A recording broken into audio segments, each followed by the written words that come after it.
नमस्कार, मैं सोहनलाल। आज हम चित्रकला विषय के बीए पार्ट प्रथम के विद्यार्थियों के लिए चित्रकला के तत्व या कला के तत्व इनके बारे में अध्ययन करेंगे।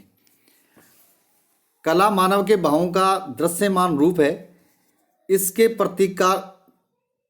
प्रतीकरण के लिए मानव किन्हीं निश्चित मापदंडों व तत्वों का सहारा लेता है, जिसके माध्यम से वह अपनी कलात्मक प्रस्तुति को प्रभावपूर्ण बनाता है। प्राचीन भारतीय शास्त्रों में कला के जो नियम व तत्व बताए गए हैं उनमें हम षडंग के नाम से जानते हैं। यूरोप में यूनानी शास्त्र कला नियमों, जिन्हें कैनन कहा जाता है, इनका आधुनिक कला में विशेष स्थान नहीं है, परंतु फिर भी प्राचीन शास्त्रीय तत्वों के साथ साथ आधुनिक कला की आवश्यकताओं के अनुरूप ही आज आधुनिक कला तत्वों की भी आवश्यकता है, जिसमें रेखा, रूप, वर्ण, तान, पौध और अंतराल मुख्य हैं। सर्वप्रथम रेखा के बारे में हम अध्ययन करेंगे। जैसा कि हम सभी जानते हैं कि चित्रण का सभी कार्य रेखाओं के माध्यम से होता है। कला के क्षेत्र में रेखा का योग अतुलनीय है। चित्र में रेखाएं अनेक भावों को अभिव्यक्त करती हैं। उदाहरण के लिए चित्र की सीधी रेखा सहज, सरल, शांत भाव को अभिव्यक्त करती है, तो टेढ़ी तिरछी रेखा मानसिक अस्थिरता और तनाव को व्यक्त करने वाली मानी जाती है।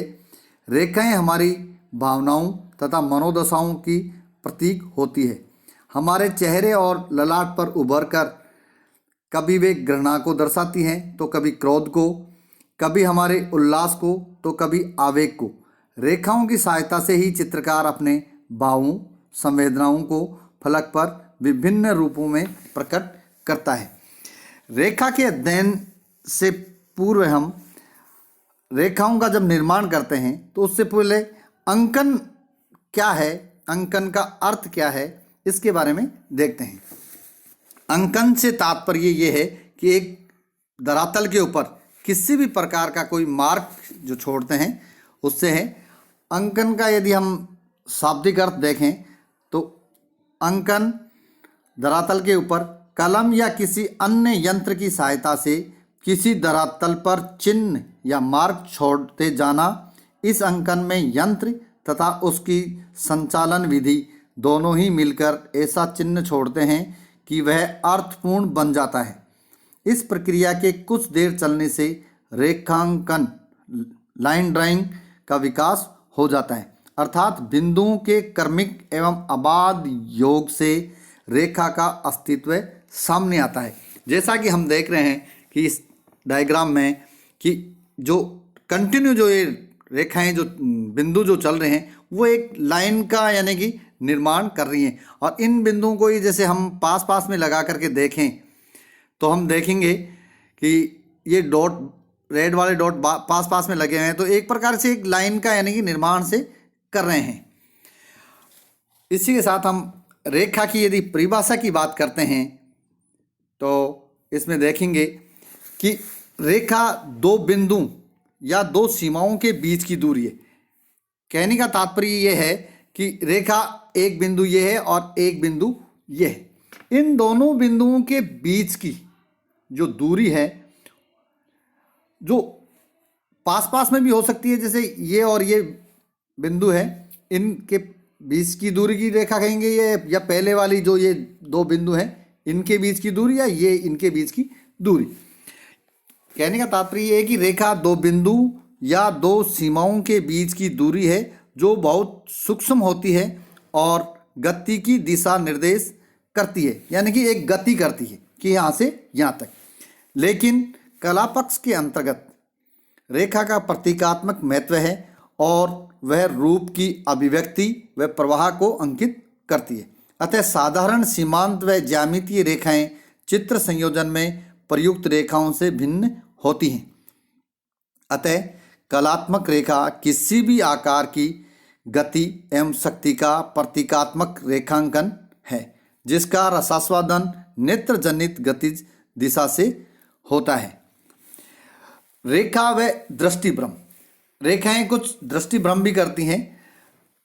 कभी कभी ऐसा होता है कि दो या अधिक बिंदुओं के बीच वास्तविक रेखा नहीं होती, किंतु बिंदुओं के मध्य रेखीय प्रभाव आ जाता है।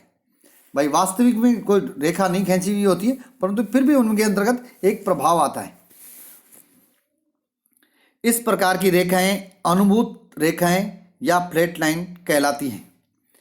यदि दो रेखाएं बराबर खींची जाएं और तीर के चिन्ह से विभिन्न दिशा निर्देशन दिए जाएं, तो बाहर की ओर की जो तीर चिन्हित रेखाएं हैं और अंदर की ओर तीर चिन्हित रेखाएं से लंबे प्रतीत होते हैं। जैसे अपन देखें उदाहरण के लिए कि ये रेखा खींची गई है और इसमें बाहर की ओर ये तीर बने हुए हैं, और एक रेखा ये है जिसमें ये अंदर की ओर है, ये बाहर की ओर तीर बने हुए हैं।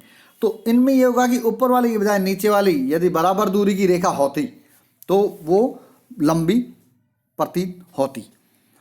रेखा में तीर चिन्ह लगाकर इसमें एक दिशा की ओर दौड़ने का भ्रम उत्पन्न किया जा सकता है, जिसको हम कई जगह देखते हैं। जैसे सड़क पे चलते हुए अपन देखते हैं कि इस साइड में मोड़ है या सड़क आगे इस तरफ मुड़ रही है और एक सीधी सी रेखा चल करके और एरो का यानी कि निशान लगा हुआ होता है। ये सारी चीज़ें हम इसके अंतर्गत देख पा रहे हैं और देख रहे हैं। इन्हीं के साथ जब हम रेखा की जब बात करते हैं, इसके अंतर्गत मानव या ये कहें कि कला तत्वों में इसका महत्वपूर्ण योगदान है।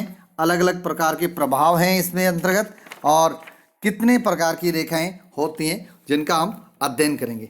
इसमें मोटी मोटी अपन विस्तृत रूप में आगे चैप्टर में अध्ययन करेंगे, परंतु जैसे सीधी खड़ी रेखाएं, सीधी पड़ी हुई रेखाएं हैं, कर्णवत रेखाएं हैं, कोणीय रेखाएं हैं, एक पुंजीय रेखाएं हैं, चक्राकार रेखाएं हैं, इन सब के बारे में हम अध्ययन करेंगे।